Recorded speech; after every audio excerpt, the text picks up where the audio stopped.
안녕하세요, 신작가입니다. 일본 자위대의 처우는 한국군과 크게 다르지 않은 것 같습니다. 가끔씩 나오는 자위대 관련 소식을 보면 정말 충격적일 때가 많습니다. 최근에는 일본인들도 경악하는 자위대의 소식이 들려왔습니다. 아베 전 총리는 일본의 방위비를 GDP의 2% 이상으로 올리겠다고 밝혔습니다.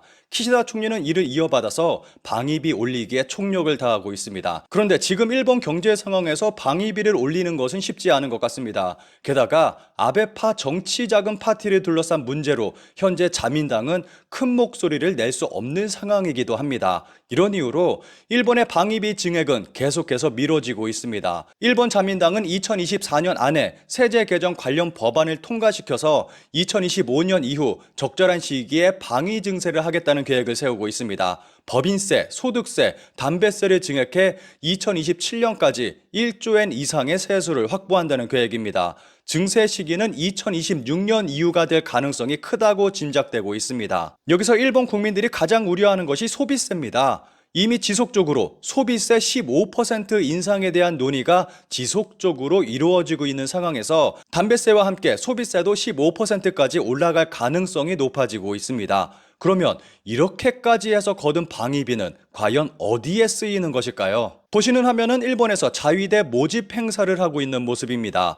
일본에서 가장 인기가 없는 공무원은 자위대라는 말을 자주 듣습니다. 일본 자위대는 고질적인 인력 부족 사태에 있습니다. 그래서 이런 자위대 모집 행사를 적극적으로 전국에서 실시하고 있습니다. 보시는 화면은 해상자위대 호이안 개방 행사를 해서 촬영한 영상입니다. 일본에서는 이렇게 자위대 행사를 전국에서 굉장히 많이 실시하고 있습니다. 아무래도 민간인들에게 친숙한 이미지를 심어주기 위한 목적이라고 생각합니다. 일본 자위대 모집 포스터를 통해서도 일본 자위대가 현재 어떤 상황에 와 있는지 알 수 있습니다. 보시는 그림은 애니메이션 영화 포스터가 아니고 일본 자위대 모집 포스터입니다. 젊은 층의 관심을 끌기 위해 언제부터인가 일본 자위대 모집 포스터는 애니메이션 포스터 같은 모습으로 바뀌기 시작했습니다. 최근에는 자위대원의 처우에 대한 기사가 많이 나오고 있습니다. 자위대원의 생활 모습은 일본인들도 경악하게 하고 있습니다. 자위대원의 직업병은 치질, 자골신경통, 고속도로에서 대원 8명 부상사고로 밝혀졌다. 이동에 가혹한 조건. 자위대원의 직업병은 과연 무엇일까요? 사진을 보면서 살펴보겠습니다. 보시는 사진은 자위대가 사용하는 일반적인 트럭입니다. 트럭 안에는 과연 무엇이 있을까요? 바로 사람이 실려 있었습니다. 일본 자위대도 한국과 마찬가지로 트럭을 이용해서 사람을 실어 나르고 있습니다. 다른 점이 있다면 일본 자위대는 직업 공무원이라는 것입니다. 그런데 트럭으로 사람을 실어 나르는 것이 문제시된 사고가 최근 있었습니다. 2023년 11월 25일 이와테현에서 육상 자위대 트럭 2대가 추돌하는 사고가 있었습니다. 뒤에서 달리고 있던 트럭이 앞에 달리고 있던 트럭을 들이받은 것입니다.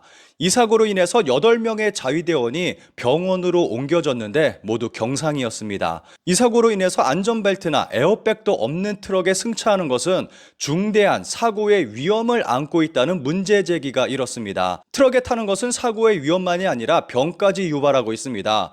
자위대 트럭 적재함은 애초에 인원을 수송하기에 적합하지 않다. 딱딱한 판벤치와 등판이 있을 뿐이다. 더불어 차량 진동도 크기 때문에 항상 대원들의 다리와 허리에 부담이 된다. 장시간 트럭 수송은 자위대원의 직업병인 치질이나 자골신경통, 디스크 등의 원인이 되고 있다. 트럭 수송을 경험한 예비역 자위관은 몇 년 전 예비역 자위관 사격 훈련 때 센다이에서 야마가타 하가시네 사격장이라는 곳에 간 적이 있습니다. 한겨울 난방이 없는 트럭 짐칸에 실린 채 고개를 넘었는데 엄청나게 추웠습니다. 동상에 걸리지는 않았지만 감기에 걸렸습니다. 라고 말했다. 트럭 적재함에 승차하는 대원은 냉난방이 안 돼 열사병이나 저체온증에 걸릴 위험을 안고 있는 것이다. 평시라도 자위대원의 건강을 일부러 해치는 트럭 짐칸 수송이 괜찮을지 의문이다. 그러면서 해결책으로 미군의 예를 들고 있습니다. 이런 내용의 기사와 함께 일본인도 놀라는 기사도 나왔습니다. 오랜 시간의 침과 땀에 악취에 구역질이 난다. 나라를 지키는 자위대원들의 상상을 초월하는 비참한 생활 실태.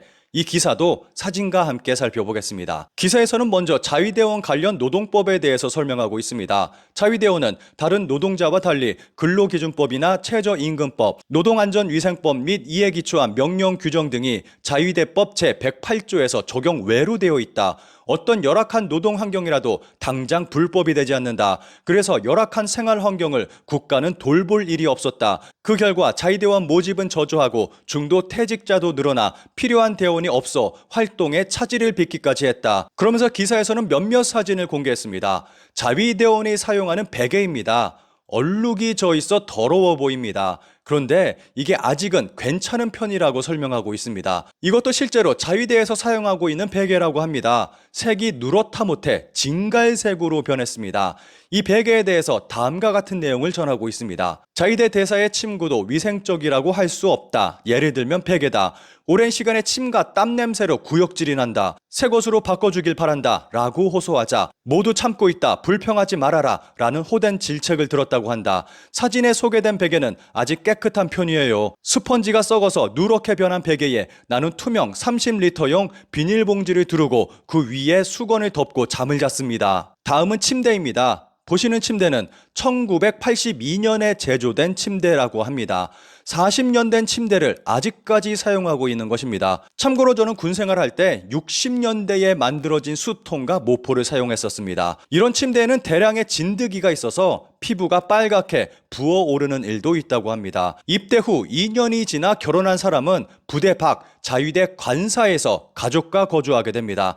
그런데 이 관사도 상태가 그리 좋아 보이지는 않습니다. 귀신 나올 것 같네요. 관사 현관문 사진입니다. 실제로 이렇게 오래된 단지 아파트의 집을 가본 적이 있는데 한국 옛날 아파트하고는 비교할 수 없을 정도로 부실했습니다. 특히 겨울에는 죽을 각오를 하고 생활해야 하는 정도입니다. 관사 욕실 사진입니다. 작은 욕조와 물을 데우는 장치가 설치되어 있습니다. 기사의 마무리는 역시나 미군의 생활을 언급하며 마무리하고 있습니다. 자위대의 모습을 통해서 한국 군대를 돌아보게 됩니다. 저는 개인적으로 무엇보다도 사람이 가장 우선시돼야 한다고 생각합니다. 마지막으로 관련 기사에 달린 재미있는 댓글 딱 2개만 살펴보겠습니다. 자위대원은 화장지를 스스로 사지 않으면 안 되는 등 지금은 개선되고 있을지도 대우가 나쁘다고 알려져 있습니다. 하지만 만일의 경우에는 목숨을 걸고 우리나라를 지켜주는 사람들입니다. 그러니까 제대로 된 대접을 해줘야 한다고 생각합니다. 이전에는 좌익적인 사상이 강해서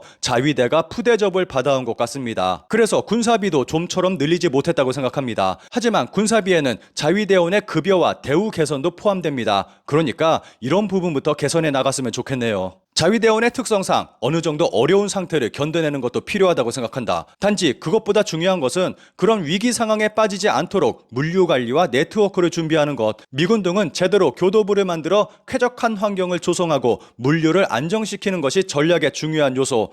정신력과 인내에 의지하는 자세는 2차 대전과 같은 실패를 반복하게 되지 않을까?